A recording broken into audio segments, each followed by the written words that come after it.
Reciban todos un cordial saludo de parte de Angie Garzón, Sofía Rojas y Carolina Saavedra.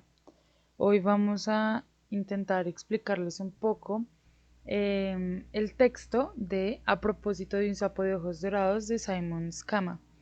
Este texto se trata de como unas reflexiones que hace Simon con respecto a lo que es escribir, especialmente ensayos, y lo que le hace es como unas reflexiones con respecto a George Orwell, Charles Dickens y otros autores que ya veremos más adelante, y cuenta sus experiencias, digamos que leyendo a estos autores, y lo que hace es reflexionar sobre estas experiencias con respecto a lo que es escribir y a lo que es hacer ensayos.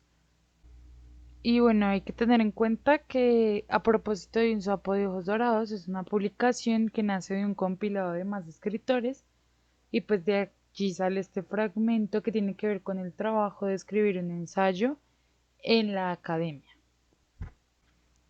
Bueno, para entender un poco más el texto hay que entender quién es Simon Schama y obviamente para saber un poco más de sus experiencias que tuvo pues con los autores y etcétera, etcétera. En primer lugar, es muy importante mencionar que es un historiador inglés. Nació en Londres el 13 de febrero de 1945 y actualmente es profesor de historia e historia del arte en la Universidad de Columbia. Esto es muy relevante porque ya podemos ver por qué tiene relación con autores como George Orwell. Por otro lado, este señor a finales de los 40 se mudó a Southend-on-Sea en Essex, la cual es una ciudad que está, digamos, rodeada por naturaleza, tiene playa, entonces todos los elementos naturales se ven muy marcados. Es por esto que digamos que le llamó mucho la atención el sapo de ojos dorados, que ya más adelante se va a explicar. Y lo que él hace, como venía mencionando en este texto, es decir los motivos por los que llegó a la literatura. Entonces, bueno, para este escritor fue decisivo haber leído a sus 16 años, ya después de que, o sea, en un principio Shama sentía un poco de repulsión hacia Orwell porque lo idealizaban mucho, decían que era un escritor perfecto, un ensayista excelente, etcétera, etcétera. Sin embargo, a los 16 años ya él como que se había reconciliado con Orwell y abrió una de las antologías de sus ensayos y encontró el libro, en el libro un apartado que se llamaba Algunos pensamientos sobre el sapo común. Entonces esto fue uno de los motivos que lo llevó a él a entrar en el mundo de la literatura y por eso es que actualmente Simon Schama dice que se ve muy influenciado por lo que es Orwell. Esto se explicará un poco más adelante.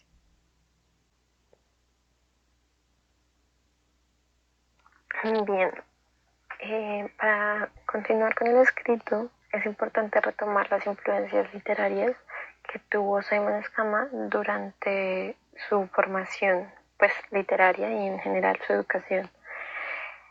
Sobre todas las influencias está Dickens. Dickens para él era como un héroe en cuanto a lo que producción literaria cuenta.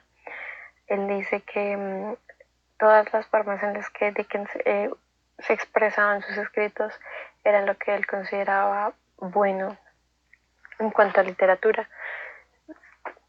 Un gran ejemplo de eso es La casa desolada de Dickens, o pues un fragmento que Schama propone y que es el siguiente. El humo, bajando desde las chimeneas, provoca una delicada llovizna negra de escamas de hollín, tan grandes como copos de nieve. Pues bien, esta cita forma una clara imagen con pocas palabras y esto es lo que Schama consideraba en Dickens es heroico en cuanto a literatura, este sentimiento pictórico que era capaz de transmitir a través de sus palabras. Pues bien, fue un gran choque para Schama cuando al entrar a la escuela no vio a Dickens en el currículo. Esto se debe a que para la época en la que él estudiaba, Dickens todavía no era considerado un clásico, sino por el contrario, era alguien innovador aún y por lo tanto no se consideraba correcto integrarlo a un currículo de estudios. Por el contrario, a quienes sí se integraba era a escritores de más estructura y que seguían más las reglas, como los hermanos Eliot, Amy Foster y Joseph Conrad, que si bien producían grandes obras, no era lo que le llamaba escama. Entre estos autores estructurados se encuentra George Orwell, a quien, según Escama, en sus años primeros de estudio, consideraban el epítome estilístico de la poderosa prosa inglesa. Pues bien, esta era la imagen que tenía Orwell en cuanto a los ensayos y escritos que había producido hasta el momento. Se manejaba muy bien dentro de las reglas, usaba la sintaxis correcta, usaba el lenguaje como se debía y aún así producía grandes ideas a través de sus ensayos. Pero esto no le gustaba a Escama. De allí nace una de las primeras ideas propuestas en este escrito, que es el ensayo moribundo. Las concepciones actuales de ensayo están muy ligadas a lo que se tenía como canon cuando Escama estaba estudiando, es decir, qué reglas seguir, si debía tener un límite, si debía tener una estructura específica. Y Escama está en contra de esto. Él dice que si el ensayo está moribundo es precisamente por seguir esas reglas. Él considera que el ensayo debe ser diferente. Y este deseo de cambio se remonta al acercamiento literario que tuvo el historiador con Orwell. Pues bien, al tenerlo en el currículo estudiantil, tuvo que leer algunos de sus trabajos, los cuales odió hasta que leyó dos en especial. El primero, que fue el que más lo acercó a él, fue el homenaje hecho por Orwell a Charles Dickens, pues esto teniendo en cuenta que Charles Dickens era su autor preferido. Y el segundo, y más importante para el objetivo de esta presentación, es el famoso ensayo de Why I Write.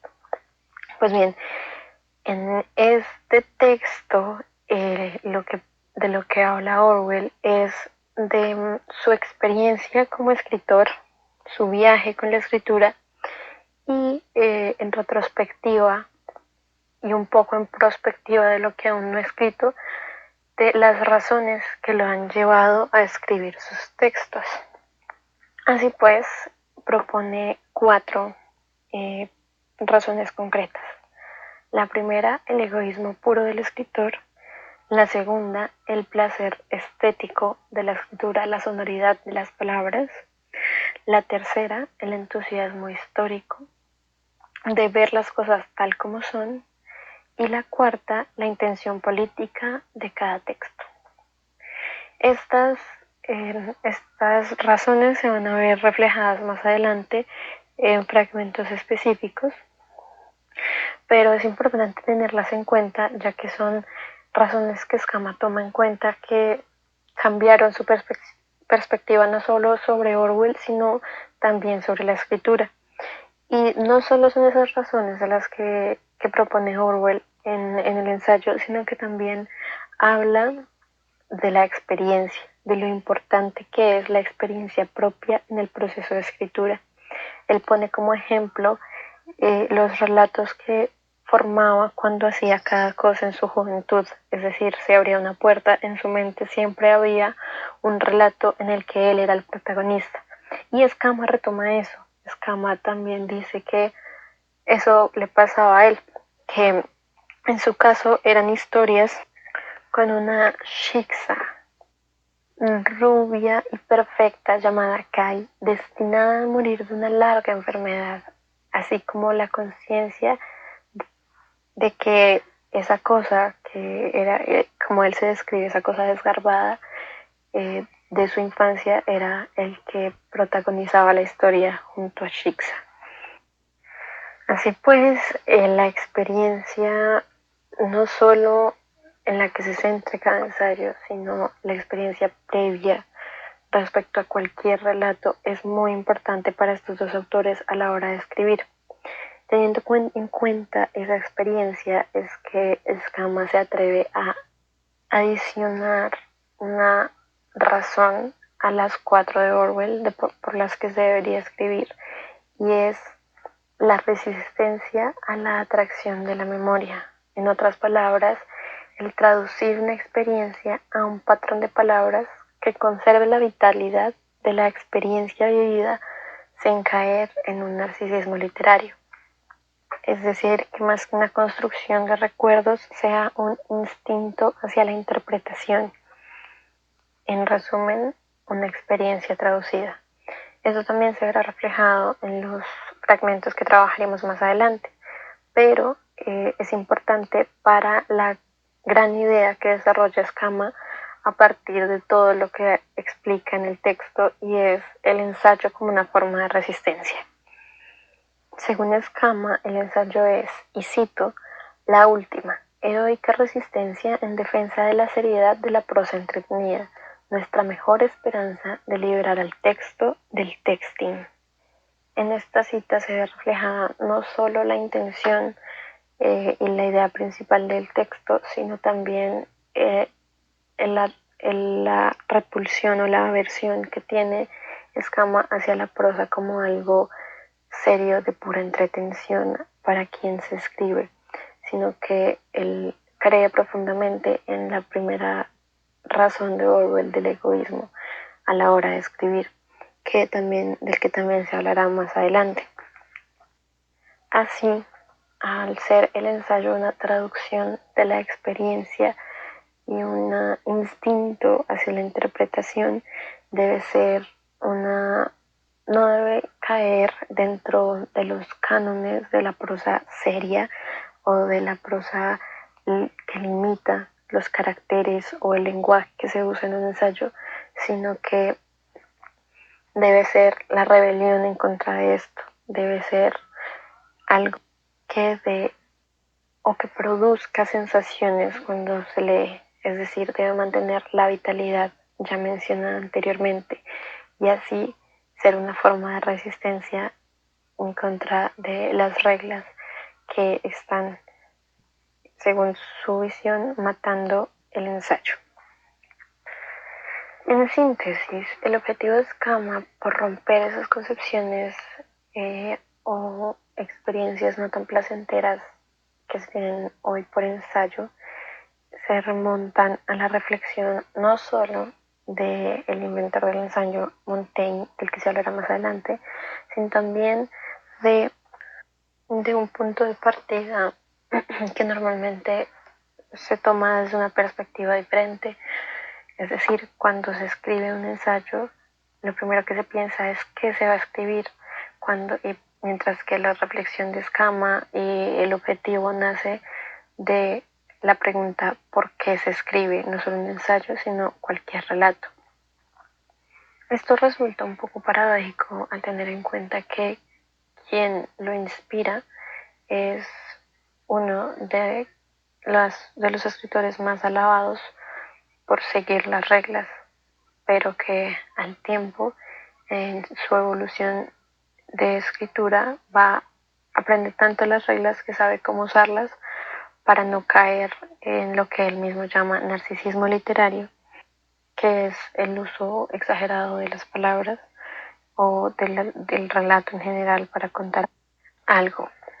En pocas palabras, el ensayo debe ser una traducción de la experiencia, debe ser expresión para así ser y funcionar como rebelión en contra de la seriedad y las reglas impuestas en la construcción de un ensayo que Montaigne propone. Es un viaje hacia uno mismo.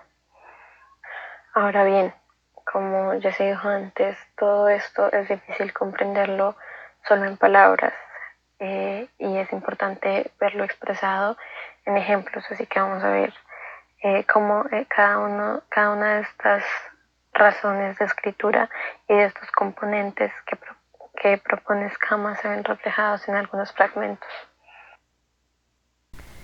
Algunos pensamientos sobre el sapo común. Es un ensayo publicado en 1946 por el autor George Orwell que mencionamos anteriormente. En este ensayo, Orwell describe la emergencia de la hibernación del sapo común y su ciclo de procreación. Aquí señala que los placeres de la primavera están disponibles para todos y no cuestan nada y se pueden apreciar en la ciudad tanto como el país. Es una de las cosas que él menciona. Pero otro aspecto importante es que tiene que ver con los sentimientos y habla mucho de ellos cuando se dirige a la naturaleza, por ejemplo, ya que ha sido su amor de infancia y hace que el futuro se vea pacífico y lo más decente posible. Aquí un apartado importante. Antes que la golondrina, antes que el narciso y no mucho después que la campanilla blanca, el sapo común saluda la llegada de la primavera según su propia manera, que es la de emerger de un agujero de la tierra, donde ha permanecido enterrado desde el otoño anterior, y arrastrarse lo más rápidamente posible al charco de agua más próximo. Algo, una especie de temblor en la tierra, o tal vez simplemente un ascenso de temperatura de unos cuantos grados, le ha indicado que es tiempo de despertarse. Sin embargo, de vez en cuando unos cuantos sapos parecen no oír el despertador y pasan por alto un año. Por lo menos yo he desterrado alguno más de una vez, vivo y aparentemente bien en mitad del verano. Con esto en mente recordemos las 4 razones de Orwell que ya había mencionado anteriormente mi compañero y cómo se ven reflejados allí. Está el primero, que es el egoísmo absoluto, que este trata del deseo de parecer inteligente, de ser notado, de ser recordado tras la muerte, de desquitarse de adultos que nos lastimaron en la niñez. Es un engaño pretender que este no sea un poderoso motivo para escribir. Los escritores comparten esta característica con científicos, artistas, políticos, abogados, prósperos hombres de negocios y con toda la humanidad en general.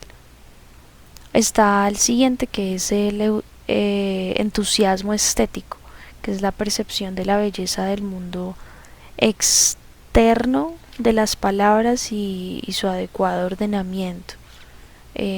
También es el placer provocado por el impacto que producen los sonidos, la firmeza de la buena prosa o el ritmo de alguna historia lograda.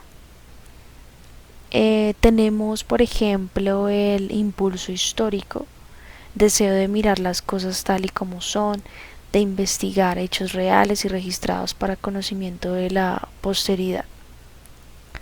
El cuarto ya sería el propósito político, y pues se utiliza en este caso político en el más amplio sentido posible. Es el deseo de orientar al mundo en cierta dirección, de alterar la idea de otra persona sobre la clase de sociedad por la cual hay que luchar. Bueno, estas son las 4 razones que tenía Orwell y que él nos la expresa, bueno, que las tiene en cuenta. En este caso,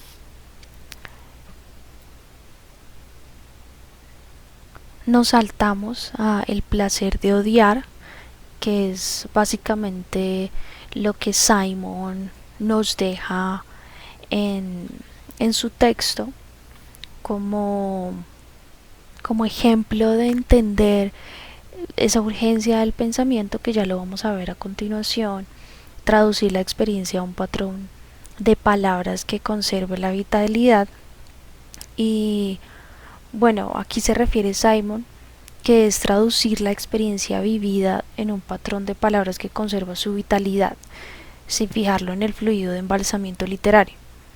Es decir, que es mantener vivo ese sentimiento por medio de las palabras, que también de alguna manera son una experiencia, y la experiencia es algo que Simon repite constantemente en todo su texto. Para él, estos autores, estos ensayistas, para él lo han transformado de alguna manera, es parte de su experiencia también.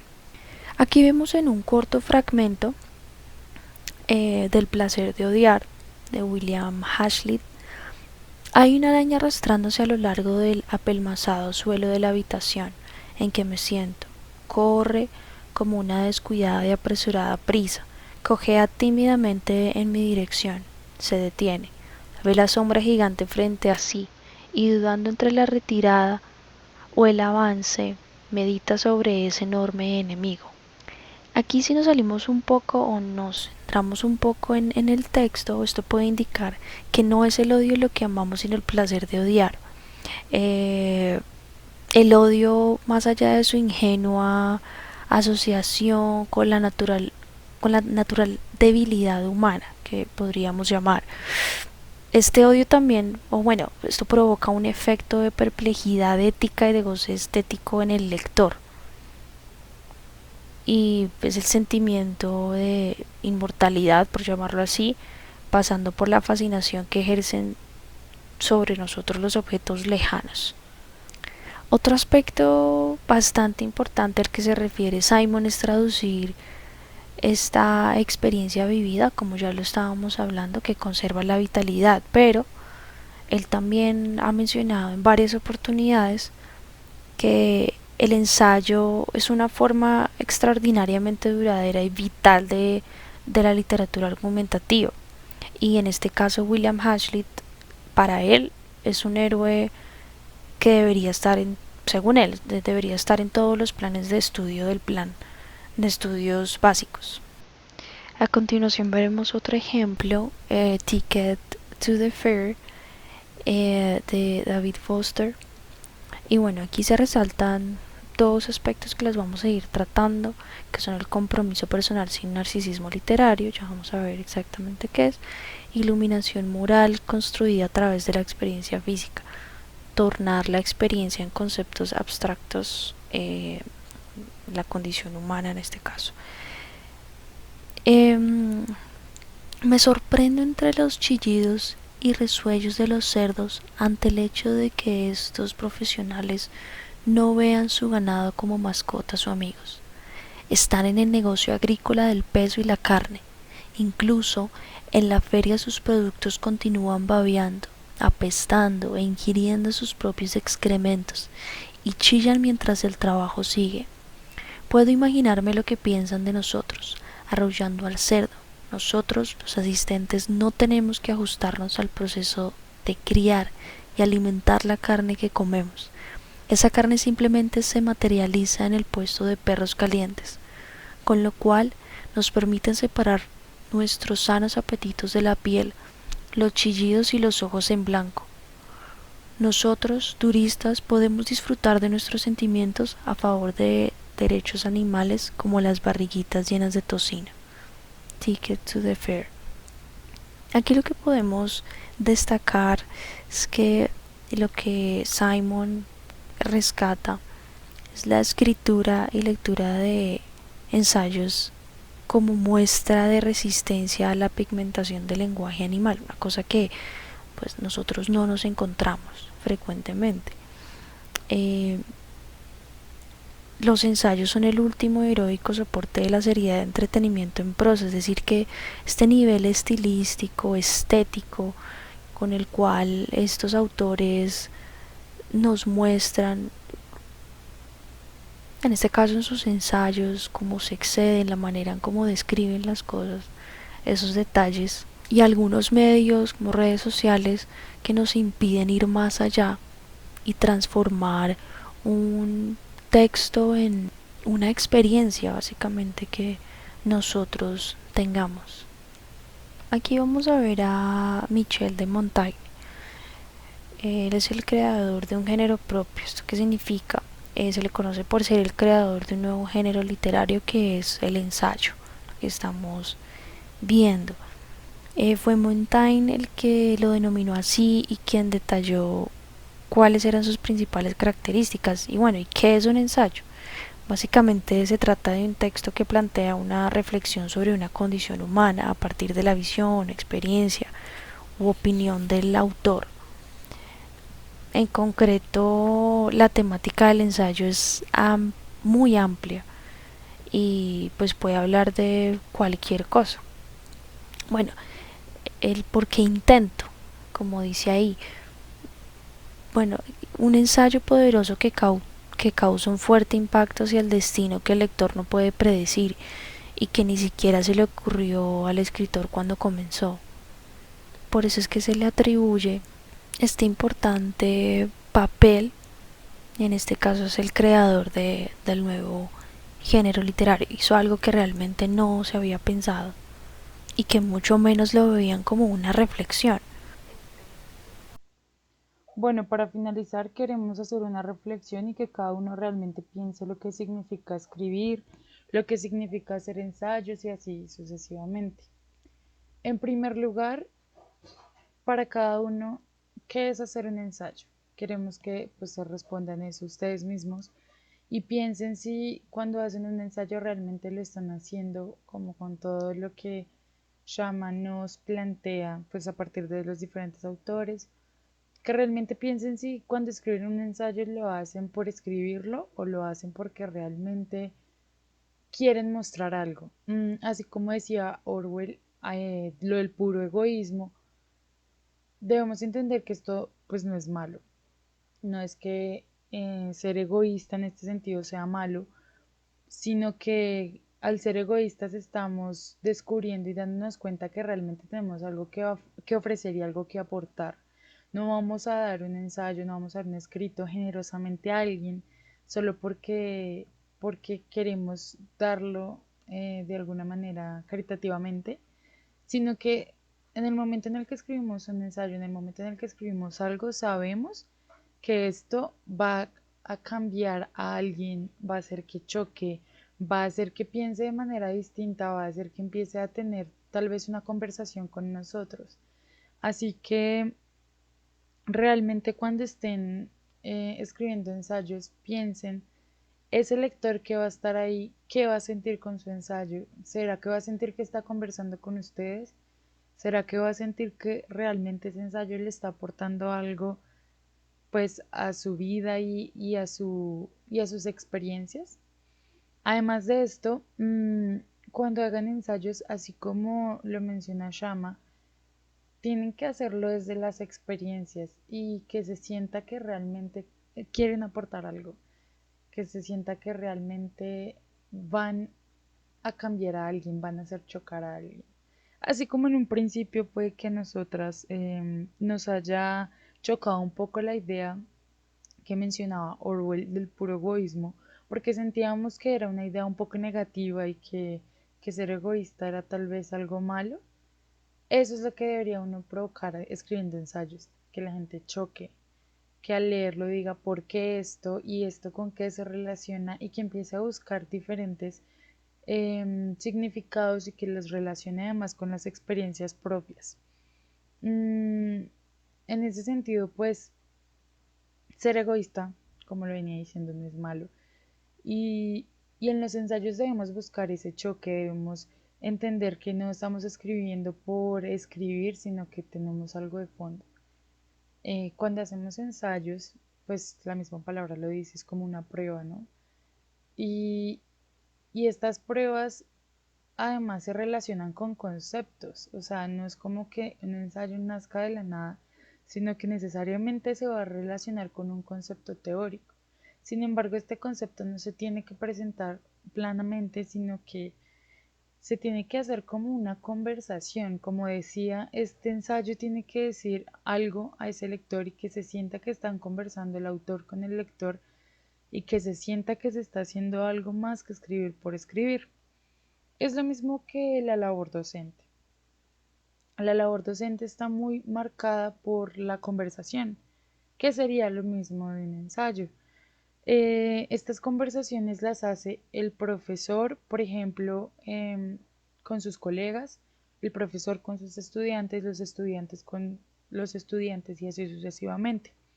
Por ejemplo, un maestro lo que hace es que quiere expresar algo, quiere mostrar algo, entonces escribe para decir como tengo algo que decir y es esto. Y con este escrito se puede estar comunicando con sus colegas porque sabe que tal vez sus colegas lo van a leer y lo van a interpretar de una manera. Pero también pueden mostrarle este ensayo a sus estudiantes y va a conversar con ellos de una manera distinta. Pero eso no quiere decir que si se lo muestra a sus colegas o si se lo muestra a sus estudiantes, ninguno vaya a tener choque, sino que la idea es generar diversas cosas. Entonces, pues, o sea, la reflexión es un poco eso, que piensen si escribir lo están haciendo de una manera, em, digamos, reflexiva, o si más bien lo están llevando al plano de solo hacerlo porque me lo pidieron, porque lo tuve que entregar, etcétera, etcétera.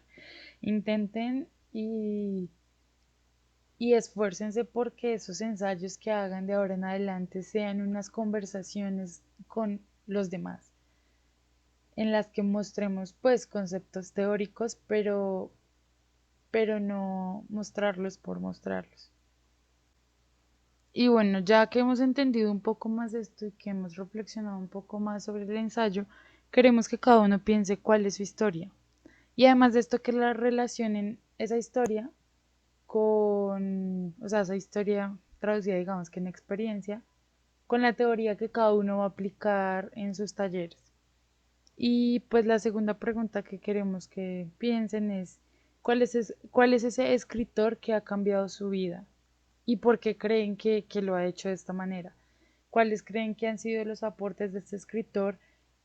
Primero, pues a su vida personal y segundo, a su vida académica y a su manera de escribir. Y bueno, finalmente pues queremos darles las gracias a todos por escuchar esta presentación.